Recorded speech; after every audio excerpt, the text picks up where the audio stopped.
The monster has been caged. Sean Vincent Gillis shackled after confessing to 8 of the most grisly murders in Louisiana history.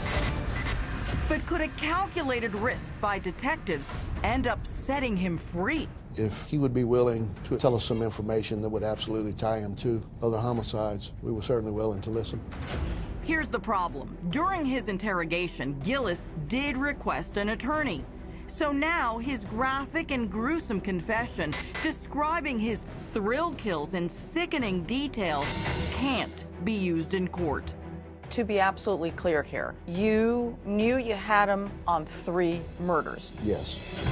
But cops were sure Gillis had more victims out there, and they were desperate to find them. And you wanted the information for them and for their families. Correct. Without those videotaped confessions, prosecutors were sweating. Would an admitted serial killer slip through their fingers? All those fears are put to rest just as Gillis's trial is set to begin. I'll never forget this. I was in the courtroom, and one of the female deputies just kind of nudged me after a hearing in this case and hands me a letter from Tammy saying, "I need to give you these." And there are the letters, put on a silver platter for me.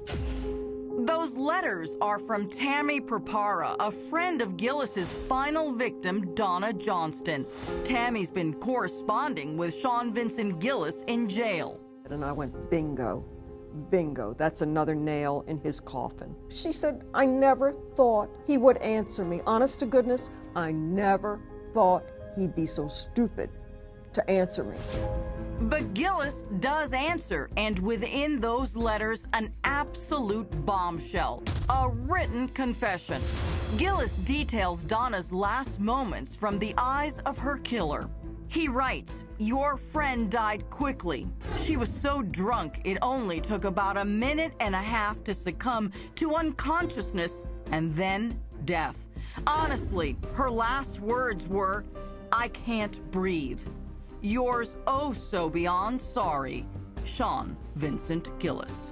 So that letter gave us our first-degree murder beyond any doubt whatsoever. Tammy's letters also give the trial one of its most dramatic moments. Prosecutor Prem Burns has the jury stop and watch the clock for 90 excruciating seconds. In the letters Gillis wrote, that's how long it took Donna Johnston to die. You also said her last words. I did, and it was to go, "I can't breathe." She's dead. But to be looking in the eyes of the person that is killing you is something I have never been able to fathom as a human being or as a district attorney for all the years that I've practiced. Sadly, Tammy Prepara would never see it played out in court. Tammy ended up getting cancer. Tammy died before the trial. She still did it. Even in death, Donna's friend came through by just writing those letters to him and getting those answers and giving them honestly to me and not asking a thing in return. With the overwhelming evidence, including DNA and now Gillis's own self-incriminating letters, the verdict is undeniable.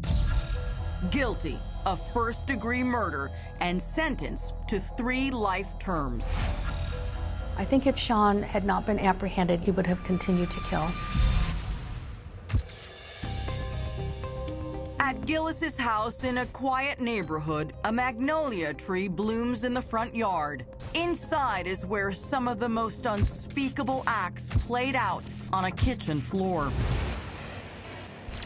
So you totally decapitated her? Yes, I did. This kitchen floor. Believe it or not, Gillis's girlfriend, Terry Lemoyne, still lives here. The police told me that he had dismembered one of his victims in the kitchen. We're sitting in the kitchen. That is correct. Where was the spot? Was it literally right here? And Literally right there. I would say in those four squares right there. Do you ever have feelings when you're standing here at the kitchen sink and think back to the horrible things that happened here? No, that would be like thinking of, I can't live on this piece of property because there was a war here. It's a building. That's the way I look at it.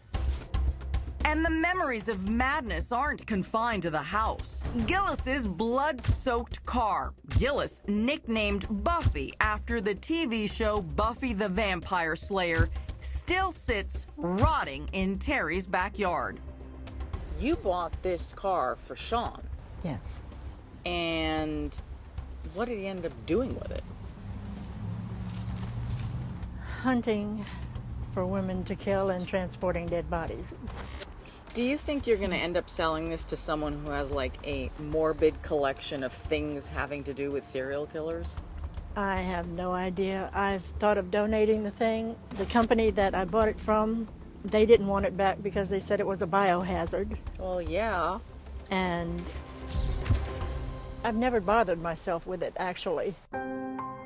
You still live in the house and you still have the car. Why?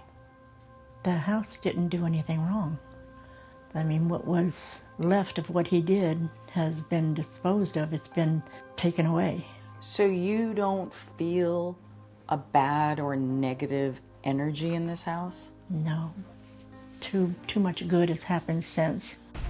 After he went to jail, what did you do? I redid the floors and redid some of the walls. Prosecutor Prem Byrne says all the remodeling in the world will never erase the horror that Sean Vincent Gillis inflicted on 8 innocent people, their families, and the city of Baton Rouge. This was like a walking piece of evil, hunting and preying after other human beings. Those women had more life and more worth in them than he will ever have if he lives to be 100 years. I'm Chris Hansen. If you like this story, make sure you tune in every day to Crime Watch Daily. You can find where the show airs in your city at crimewatchdaily.com. Watch it live or record it on your DVR and watch it at night. And to all those criminals out there, remember, we are watching.